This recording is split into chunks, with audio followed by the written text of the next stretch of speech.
On the phone, we have Larry Csonka, former Miami Dolphin, New York Giant, five-time Pro Bowler, two-time Super Bowl champ. He was the MVP of Super Bowl VIII. The Miami Dolphins retired his number 39, and he's a member of Pro Football's Hall of Fame. How you doing, Mr. Csonka? Good. So what did you think of that game last night down there? Well, with Tim Tebow? What's that? What do you think of Tim Tebow yesterday, what he did for the Denver Broncos? Yeah, well, I wished he was doing it for the Miami Dolphins. I watched Tebow play when he was a sophomore at Nice High School in Jacksonville. Went down to the game, went down to the bench and talked to him a little bit on the field, and then watched as he went to the University of Florida, and really thought that perhaps the Miami Dolphins would draft him. I remember all that controversy about him not being a perfected pro thrower, but you know, I wasn't a fast enough fullback either. So those kind of things sometimes are almost used as a stimulus for a guy. But what Tebow is, and he's proved over and over, is that he's a winner. And you put him in the right environment, put him with other people that want to win, and that lad will find a way to do it. So I was impressed with him and how much better he is at throwing the ball, as was the Pittsburgh Steelers. But you know, he's still got a long road to travel to go to the Super Bowl. Do you think it's difficult for pro football personnel people to be able to measure the intangibles? You know, you go to the combine and they get your vertical and they get your 40 speed and all this other stuff. But sometimes there's just guys who are football players and not necessarily the best athlete, the fastest, the strongest. Absolutely. If you look at our team of the undefeated season, if you went player by player and you stacked us up against the teams that were in the playoffs in those years, the Kansas City Chiefs that went to Super Bowl and were successful, the Pittsburgh Steelers that would later go to Super Bowls the next couple of years and be very successful, Washington Redskins and a number of Minnesota Vikings and different ones that were all there, we probably wouldn't have won that matchup individual to individual. But the intangible that you've alluded to is that what they call the will to win. That makes people like Howard Twilley, our whiteout receiver there from Tulsa, Oklahoma, a kind of guy that gets open, even in the old bump and run. He would manage to get open somehow, some way. That you can't measure. That's what I think you're alluding to, and that's what we had a team full of back in '72, and I think that's what Tebow has. How important was coaching with Don Shula with that undefeated season? Absolutely. Primary ingredient. Make no bones about it. I don't care what anyone else on this undefeated team says, or for that matter, in media or anyone else. I know what the key factor was in that season. I was there, and it absolutely was Don Shula. He was, for lack of a better description, I say that he was possessed after he came to us from losing that Super Bowl with Baltimore, hands of Namath. He came down to the Miami Dolphins and pushed and prodded, screamed and hollered and insisted. Tremendous attention to detail. I don't think he could coach that way in the NFL today. I don't think the players would respond to it. But back then they did. We did. And got into that first Super Bowl, lost again at the hands of Dallas in Super Bowl VI. At that moment, I think, was his finest coaching moment right after that loss, because that's what led to the undefeated season. He pulled us together through defeat, even stronger than we were prior to that happening. Yeah. Now, I happened to be a young sports writer down in Miami in 1970 when Shula came. He couldn't have known that there was a Super Bowl championship team there at the core, could he? No, I don't think he did. I thought he was pleasantly surprised by how much talent had been amassed there. And there was a fellow there named Joe Thomas, who was a personnel director that had put the Minnesota team together prior. And then after that, put several other teams together, including the 49ers, before he passed away and retired from the league and passed away. So there was quite a litany for his success in the NFL, and I think the Dolphins' nucleus of players was certainly there. And once Shula realized that, I think he was somewhat surprised by how he put together a power running game and ball control game. He had never had that at Baltimore, I don't believe. He had spurts of it, but never had it consistently like he suffered at the hands of Green Bay when he was a head coach at Baltimore. When Green Bay had perfected that with Taylor and Horning and the great offensive line they had there. When he discovered he had that here, then we were set to go, and he knew how to utilize it because he had suffered at the hands of it at Green Bay when he was with Baltimore. He had to be quite a coach. I mean, basically to throw the ball to Paul Warfield only a couple of times a game. In today's NFL, a player with Paul Warfield's skills would be complaining that I want the ball more. Well, there's a difference in Paul Warfield and today's players. Two major differences there, and I'll just touch on that while you're talking. It's an interesting thing to look at. Paul Warfield got open in the old bump and run, and when the safeties and strong safety and weak safety could come across and literally take your head off,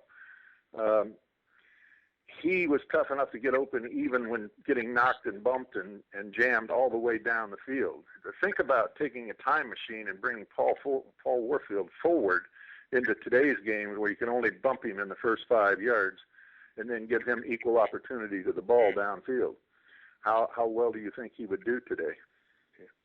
Have you ever seen a receiver as smooth as Warfield was? He just looked like he floated across.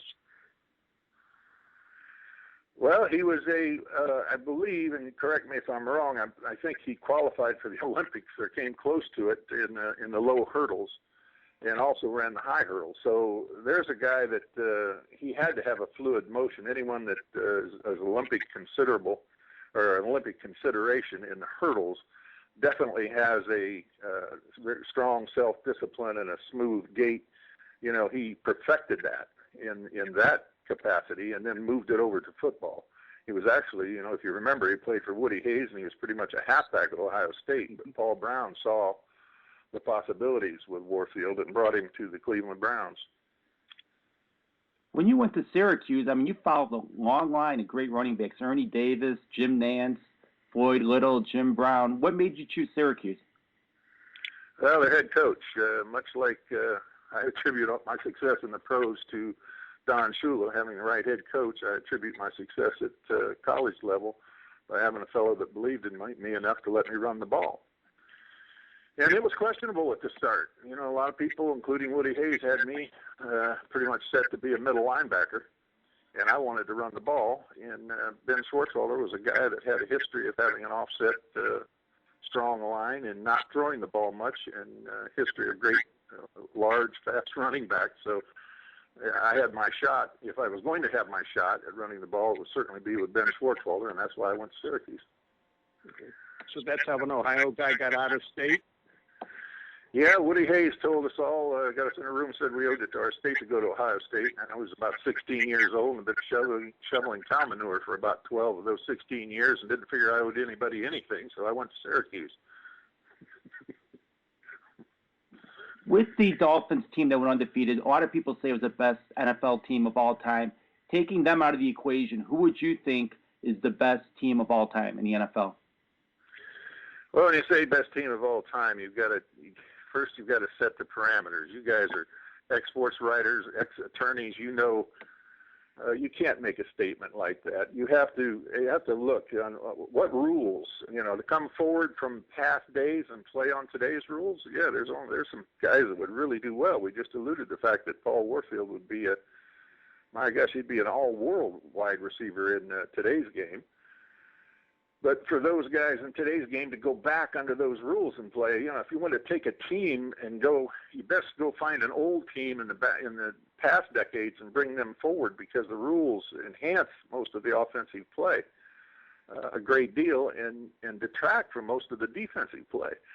So you got to look for a team that was a great championship team that also had a great strong defense, and what rules did they play under? So there's a lot of prerequisites before you can make an assumption like that. In my era, I think the team that was the most powerful, that came the closest to doing what we did, even though it seems like New England was the closest, in reality, I think it was the Chicago Bears in 1985 under Ditka.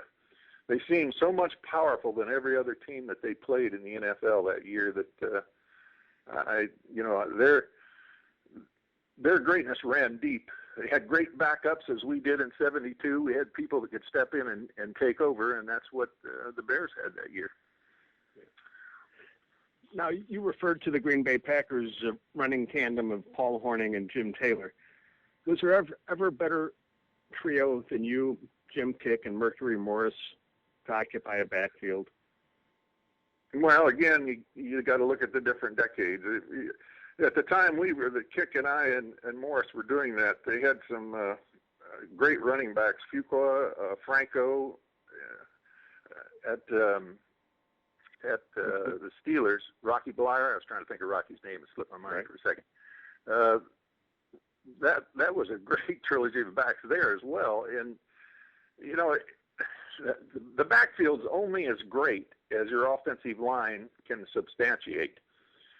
So when you talk about great groups of running backs for different teams, that's all predicated upon the ability of the offensive lineman. Now, maybe less important today than it was, you know, in decades gone by because of the rules changes. But, you know, it still plays a major part. So you have to look at the quality of that offensive line, whether they had a great blocking tight end, whether or not the wide receivers could crack back, things like that made a tremendous difference in the running game.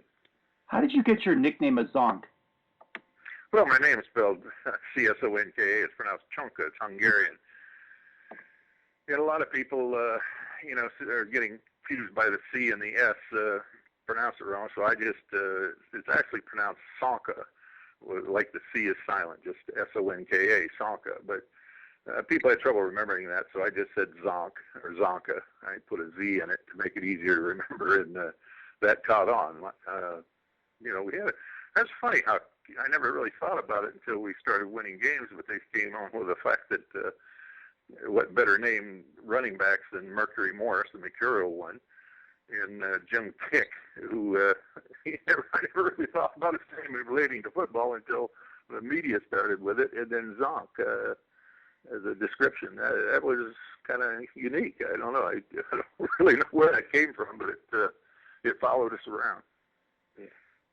Now, how rewarding was it having played on some Dolphin teams that were fairly bad to achieve the greatness that you guys did? Well, you hit right on you hit the nail on the head. We paid our dues.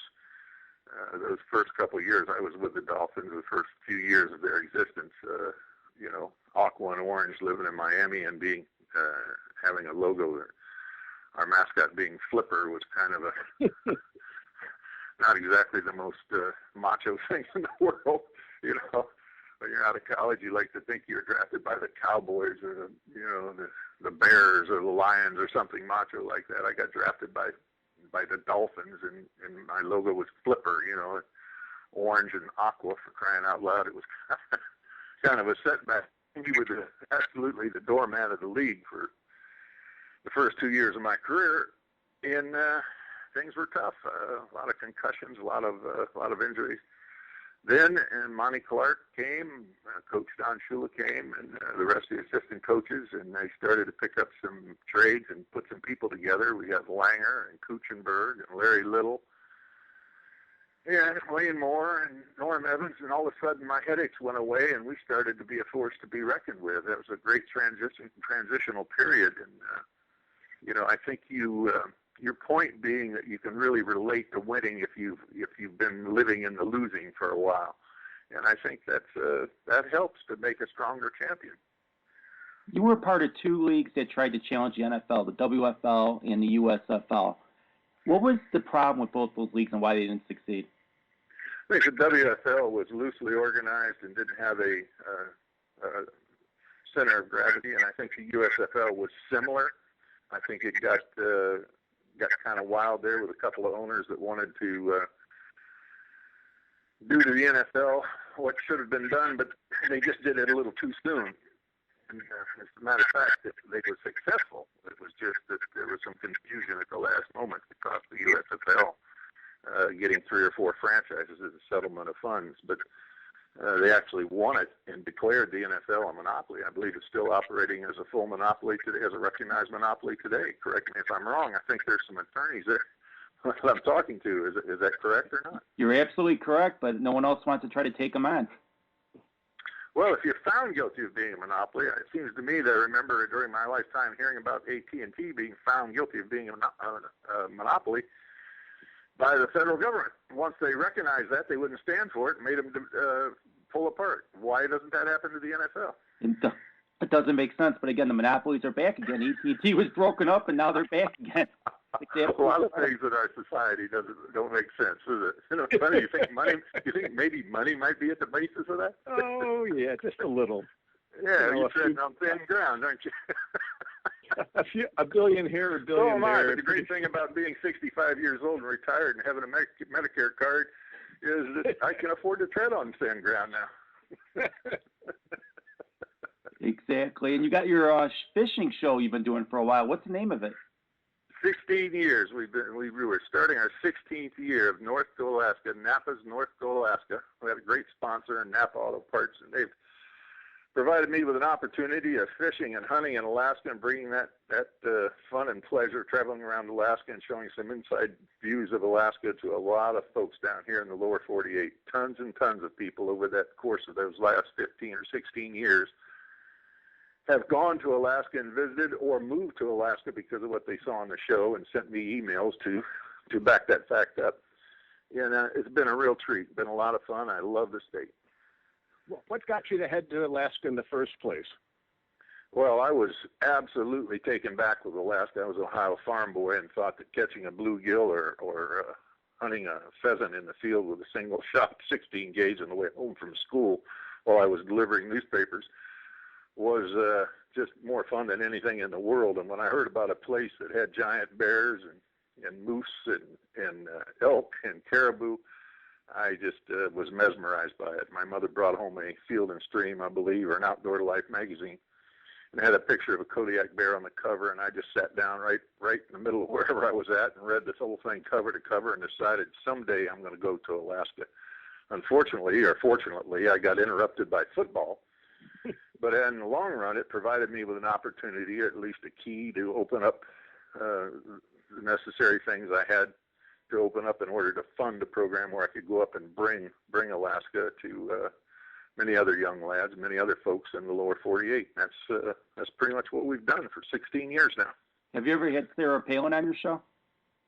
No, I met Sarah several occasions back when she was running for governor of Alaska and got to know her husband pretty well over the years. And I actually know her father quite well, and her maiden name's Heath, and my mother's maiden name is Heath. And I talked to her dad and found out that way back there somewhere, we might be related through that. That was kind of a joke. I don't know that we were or not, but he's a bear guide. Her father is a bear moose guide and has been up there, and of course is actively involved in a high school level. He's an educator and very into the kids in the area, so I got to know him very well. I've only ever met Sarah once or twice. What do you make of all the talk of concussions in the NFL nowadays? Well, it's a very realistic. It's a very real problem. It's been a real problem for decades. It's not something that no one didn't. They act like it's something new. It's not at all. It's been going on for years and years. The players certainly recognize, the medical people recognize that what a traumatic thing it was.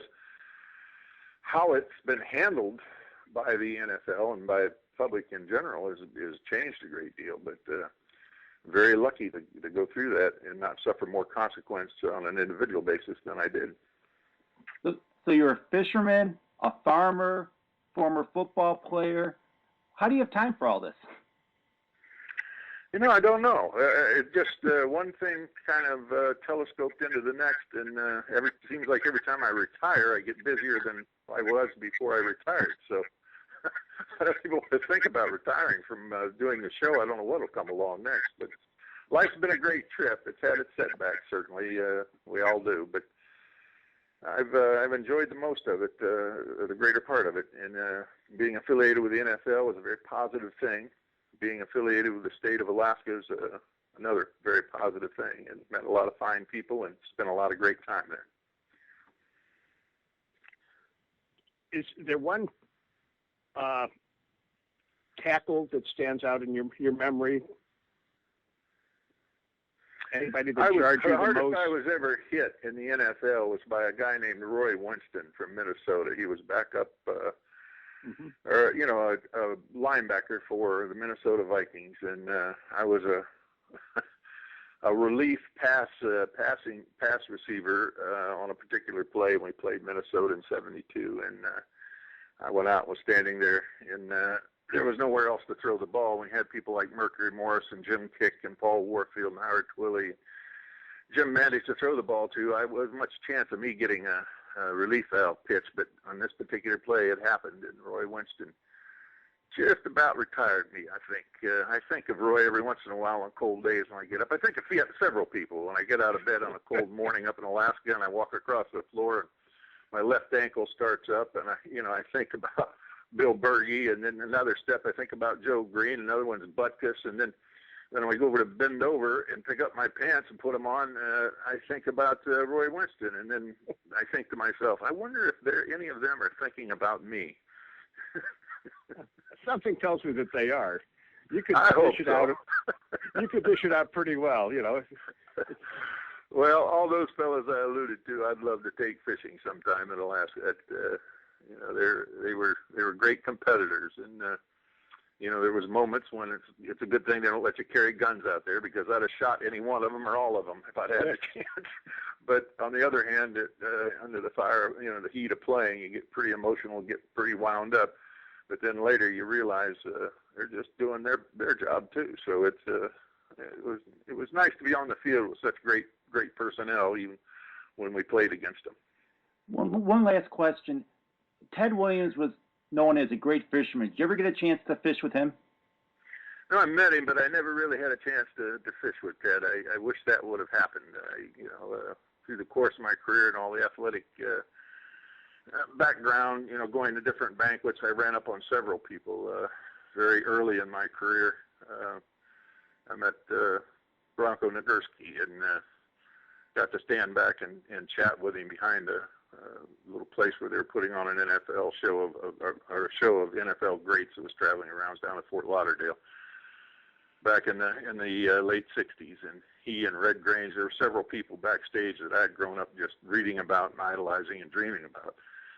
I walked backstage and knocked on the door, and they opened the stage door, and it was Bronco Nagurski standing there. I shook hands with him.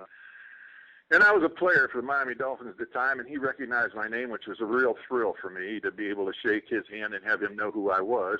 And, he's a really nice guy. He had a humongous hand. I was a grown athlete at the time, and my hand was like a little boy shaking a grown man's hand. He had the biggest hand of any man I've ever met. But he had silver gray eyes and a great smile, and told me a couple of stories, and we traded a couple of fullback stories, and it was a kind of a unique time, to go and visit with those fellas from 40 years before, 20 to 40 years before I played, was a real thrill. And now to meet with fellas that are playing, 20, 30, 40 years after I played, to be able to span that kind of time, that's when you ask me a question about, what was the greatest team, or who was the greatest fullback, or who was the greatest quarterback. You can't. It just doesn't work that way. If there was a time machine, we could find out. But think about today's players going back to the time of Bronco and Grange and some of those, going back to a time when you could only substitute 3 players per half, and you had to play the whole distance, 60 minutes, and go both ways. Where would you put some of these quarterbacks today on defense? You're absolutely right. I mean, except for like a Tim Tebow type, it's going to be tough unless you have a guy like Michael Vick. I mean, they only know one thing. There you go. And how durable would they be? How long would wide receivers last when you could be hit at the line of scrimmage and hit all the way down the field, or tackled when you're crossing the line of scrimmage and on downfield if your number was right? Think about it. It's a lot different. It's a much different game. The field, the only thing that stayed the same is the size of the field.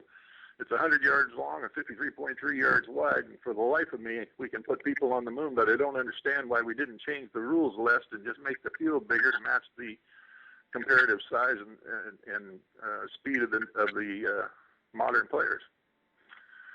Thank you so much for your time, Mr. Csonka. It was a pleasure talking to you. Sure. Talk to you later. Thank you, fellas. Thank you. Bye. That was Hall of Famer Larry Csonka.